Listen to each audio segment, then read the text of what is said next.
Okay, so we are ready to do the last chapter in First Year Experience. Chapter 6 is about well-being and stress.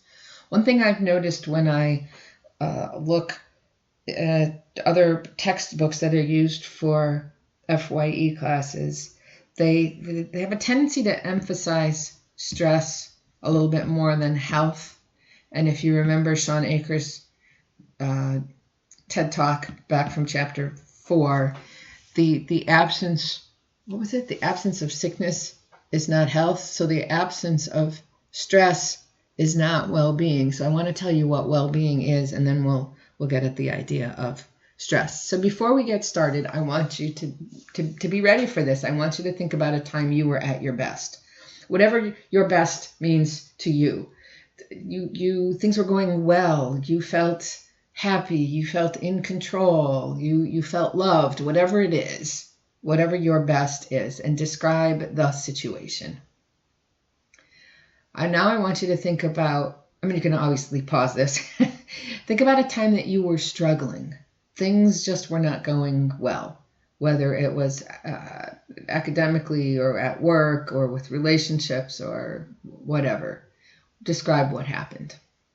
So I want you to have like two distinct scenarios in your mind and really think about what was going on, both external to you and internal. How were you feeling? How were you dealing with things? And then this is like a philosophical question. If something good happens and something bad happens to you, which do you focus on? And this leads to the idea of optimism and pessimism. Now, in Chapter 4, I told you a little bit about Dr. Martin Seligman, who is the past president of the American Psychological Association, and it was under his leadership that the APA started to look at positive psychology. Because, as Seligman very rightly pointed out, psychology had done a decent job at looking at some of the illnesses that people have. But what about looking at people who are healthy and happy and functioning well? This is something also that Sean Akers said. Why do we focus on the average or even the below average? Why don't we look at that things that are people who are functioning really, really well, and what can we learn from them? So Seligman has shared with people in his many books. He has great ideas. He is not the most wonderful speaker. He's a little dry, and writer. He's super dry. I used to have FYE students read his book, and they flourish, which I really like. And students begged me, please don't make them read this. So I'm just pulling out some of the good things. So basically, Seligman has said that even though he studies positive psychology, he is a little bit more of a pessimist than an optimist. And a pessimist believes that the situation that they're in, a negative situation, is 3 P's. It's permanent, pervasive, and personal. You think it's going to last forever. They think that's permanent. It's pervasive. It's in every aspect of their life. It's not just that school is not going well, that work is not going well, and relationships aren't going well. And it's also personal, that it is mostly due to, it's your fault in some ways. So I took and optimists believe that,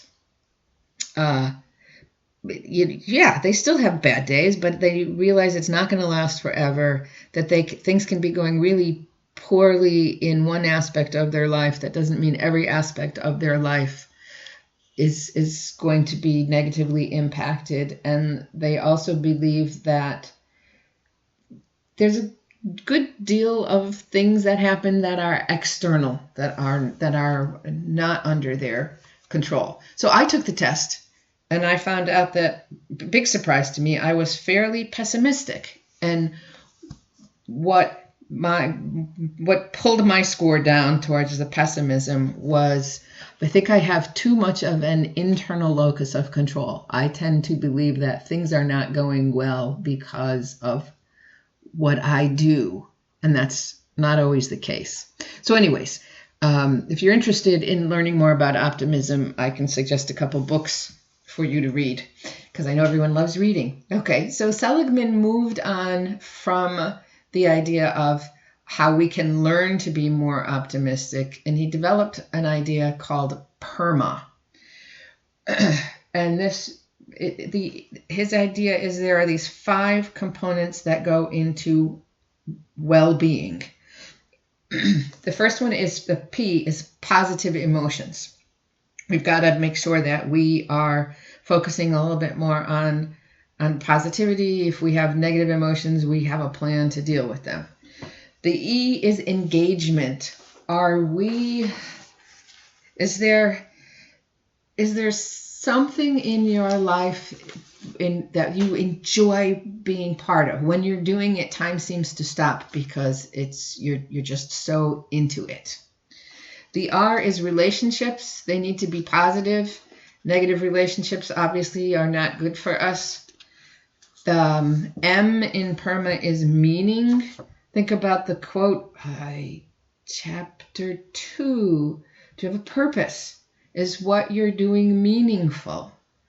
A lot of people, unfortunately, I think work jobs that they don't care about. It's drudgery. They only do it for the paycheck. And they would be they'd have a better sense of well-being if maybe the job is not where they're going to get a lot of meaning, but maybe they get meaning from their family. Okay. And then the last one is achievement, which some people don't really like because they like to think of positivity as being selfless. But achievement or accomplishment is that we pursue success and winning and achievement and mastery because we like to feel that we are good at something, and that there's nothing wrong with feeling that you want to be really good at something. That helps us to feel better about ourselves. Okay. One of the things also that Seligman found, and I think we maybe see this more in the negative, but positivity leads. This is a little bit controversial, but I got to say I'm a believer that positivity or well-being has connections to good health. So they found that, let's see, people who are more optimistic, more positive, tend to have better cardiovascular health. People who are more positive tend to get fewer colds and flu. People who are more positive possibly have a lower risk for developing cancer. And so from lots of studies, again, you're interested, I could give you the book. He says, I conclude that healthy people who have good psychological well-being are at less risk for death from all causes. Okay, if you're a positive person, you are not going to live forever.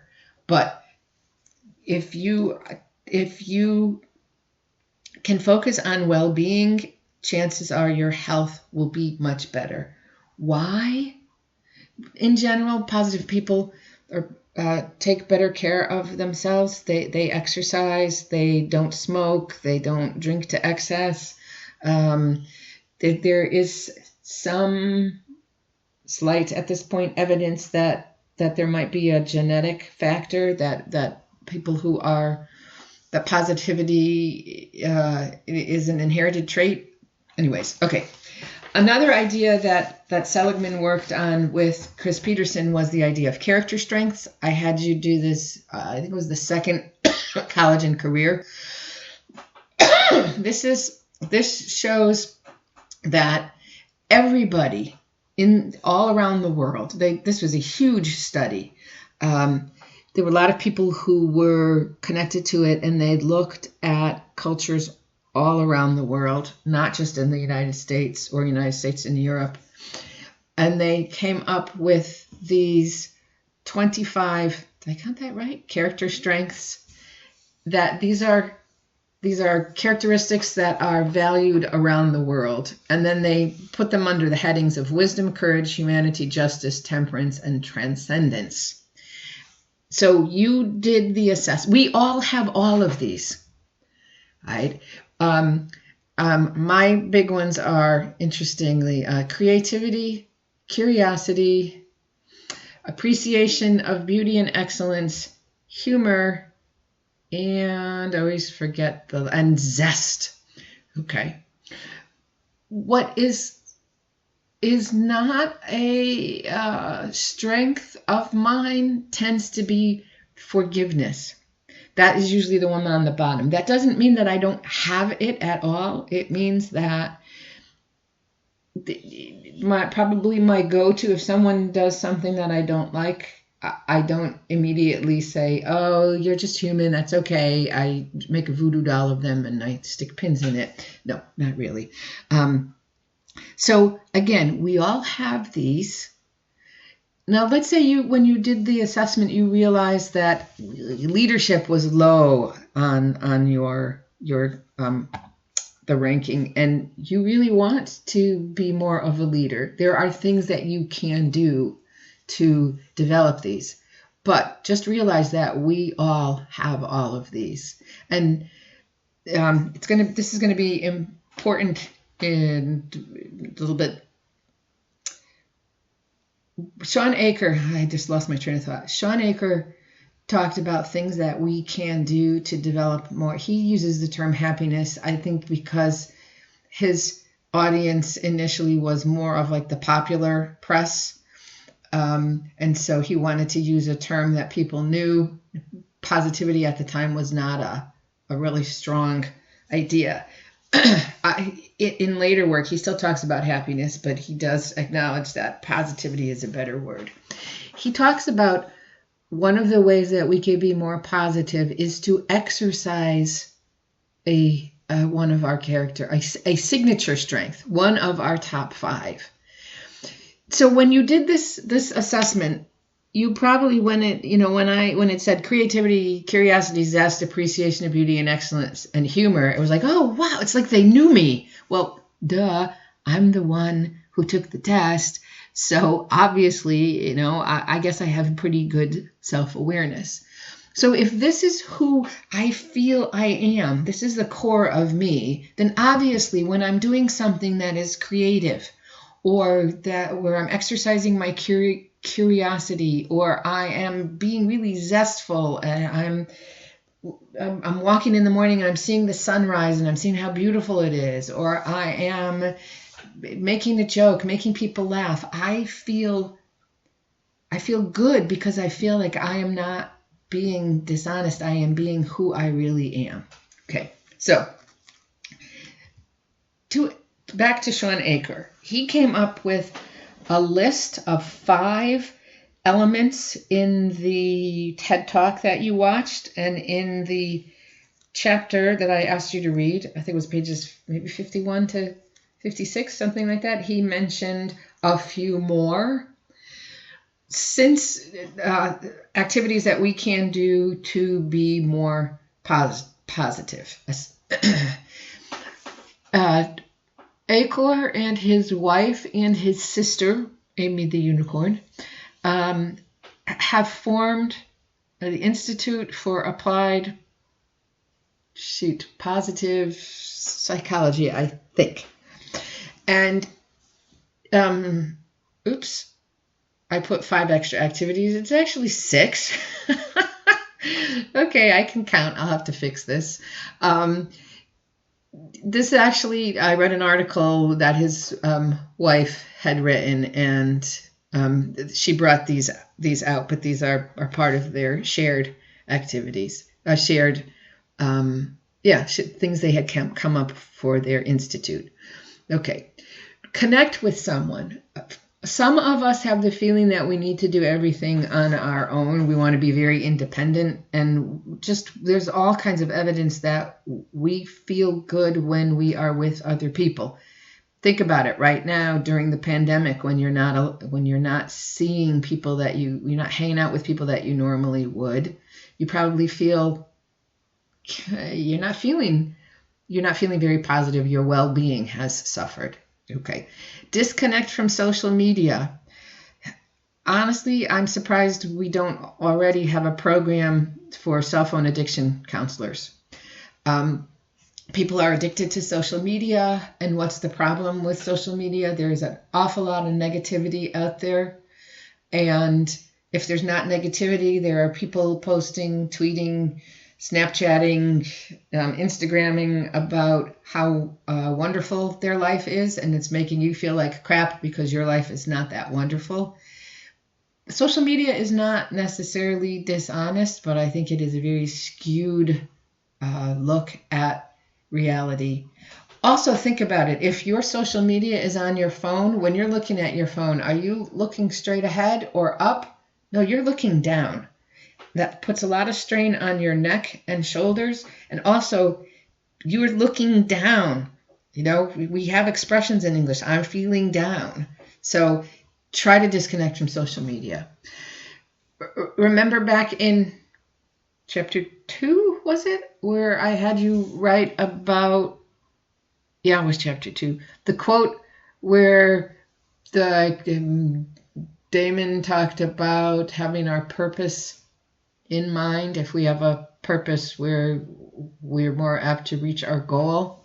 If you keep your purpose in mind, okay, so right now you want to be a pediatrician, and that's, you've always wanted to be that, and you know you can do it, but at this point in the semester, you're wondering if maybe you're not as smart as you thought you were, and this is really hard, and how can they expect us to do all of this homework when we're also taking care of family and we're working? And it's easy to get lost in the little things and not to keep our purpose in mind. So this was something from an old textbook where they had a student who actually had a picture of herself in her graduation robes holding a diploma, and her professor for a first year experience course said to her, when did you graduate? And she said, no, this is my sister's graduation robe and diploma, but I took this picture as a way of encouraging me to keep going. So she was keeping her purpose in mind. So maybe if you want to be a pediatrician, you find a lab coat and a stethoscope and you have someone take a picture of you wearing it. Or you want to be a marine biologist and you have someone take a picture of you, I don't know, help me on this one, holding a fish. Or you want to be a nurse, whatever it is. Maybe you make a poster or you have inspirational sayings around the room that will help you keep your purpose in mind for those times that things are dark. Exhale longer than you inhale. Think about that. How often do you do short, shallow breathing when you're stressed? I know I do. And most of us will go like, so we take a lot of air in, but we don't expel it. So you should, one of the things you can do is to get started, inhale to a count of 3, exhale to a count of 4. Another breathing technique you can do is, they call it boxed breathing. What's interesting is people who do yoga and meditation use boxed breathing, but also people in the military will use this. Pick a number. We can do 3. Inhale to a count of 3. 1, 2, 3. Hold your breath for a count of 3. Exhale to a count of 3. Hold your breath to a count of 3. There's the box. 3, 3, 3, 3. You can try it to 4. You can try it to 5. You will find it very calming. Excuse me. Acor's wife, Michelle Gallen, also talked about the 5-3-1-1 habit, which is first thing in the morning. Before you get out of bed, take 5 big breaths. Think of 3 things that you are grateful for. Smile 1 real smile and set 1 intention for the day. And that's a way that you're starting the day on a more positive note. The last one, this is one that Seligman actually has talked about, the gratitude letter. He said, think about somebody in your life that you realize you have never really properly thanked, and write them a letter. And rather than mailing the letter to them, call and ask if you can visit, and then show up with the letter and read the letter to them. I realized there's no way that I could do this because I am a big crier. When I'm moved, I have a tendency to get weepy. Not because I'm sad, but because my emotions are very much engaged. So I take the coward's way out and I write a letter and I send it. Well, and luckily we are having a pandemic, so I couldn't visit most people. But this one, I guess I don't want to have a lot of regrets, but I had a former boss who really changed my life in many ways, and I always meant to tell her how grateful I was, and she died a couple of years ago. And now I'm getting all choked up. So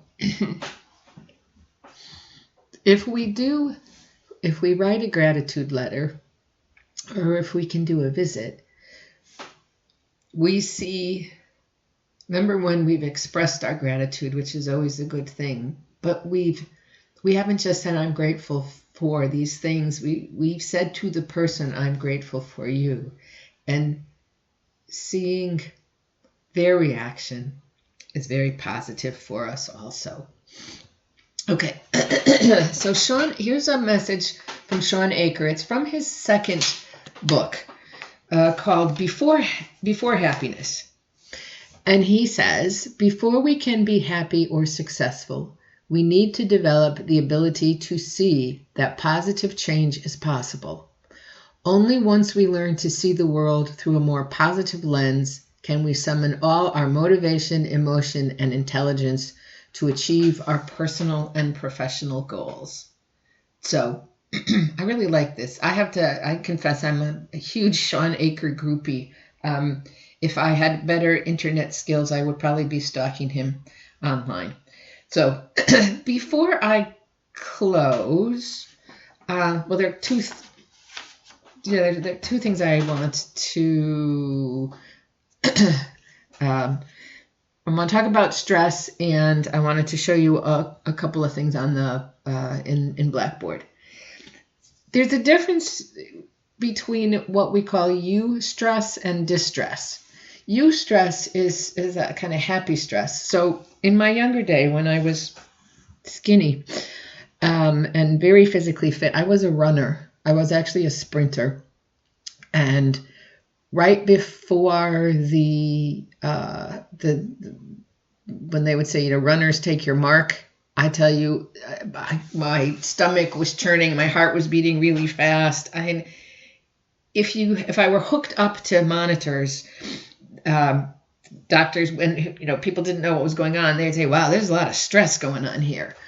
But it wasn't distress.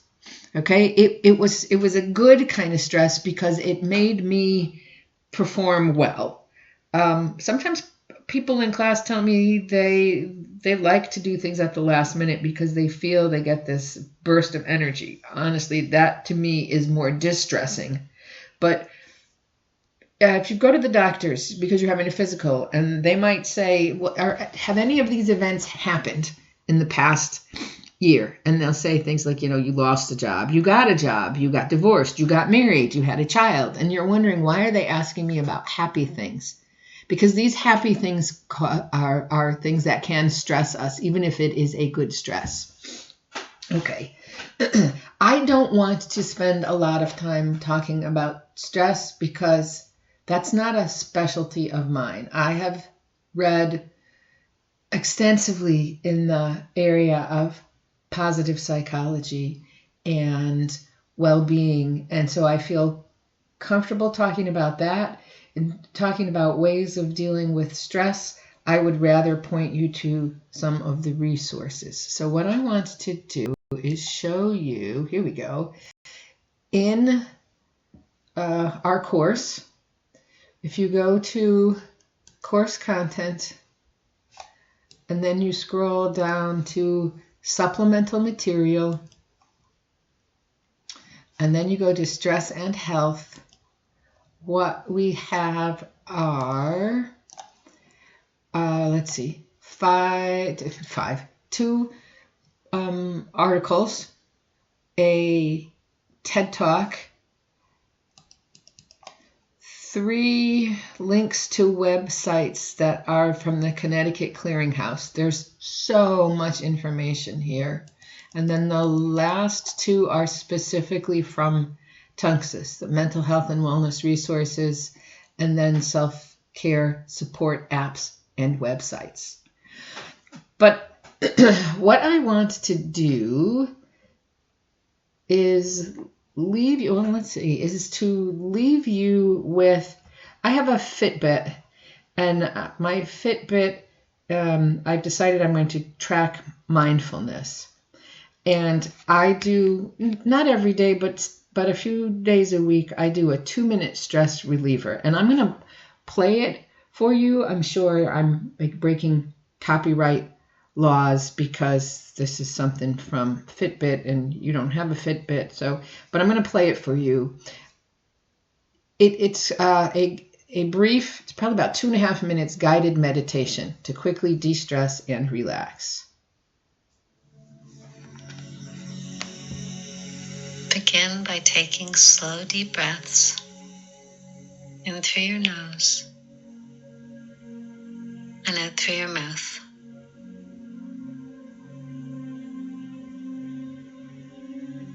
Make sure these breaths are flowing all the way down into your stomach.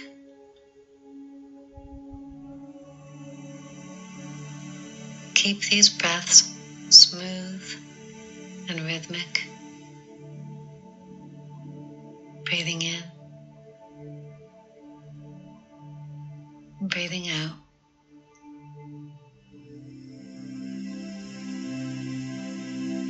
As you breathe,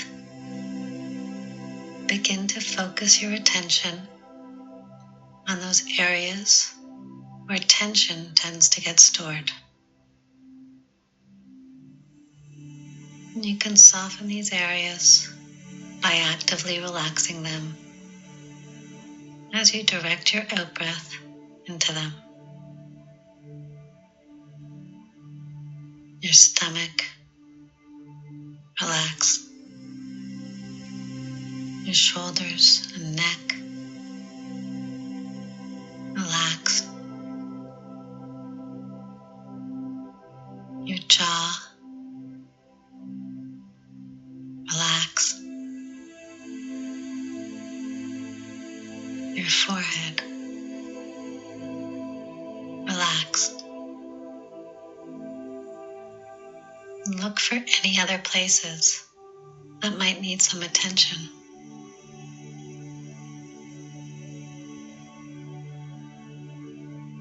Sense all the tension just melting away as the slow, calming flow of breath moves through your body.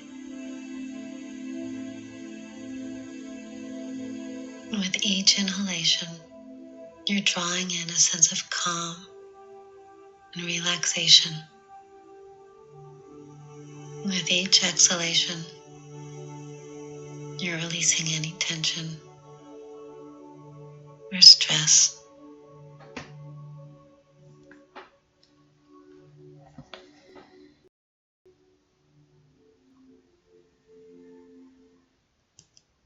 Okay, I hope you enjoyed that brief 2+ minutes of stress relief. I have found that when I do that, my heart rate slows. Sometimes it's gone from in the 80s to in the low 60s. So it's something that I find very helpful for relieving stress. So one thing that might help you be less stressed for this week, there's no quiz and there's no journal. So I'm going to put this all in the announcements. So I hope you have a great week. And remember, if you ever need anything, please send me an email or text me.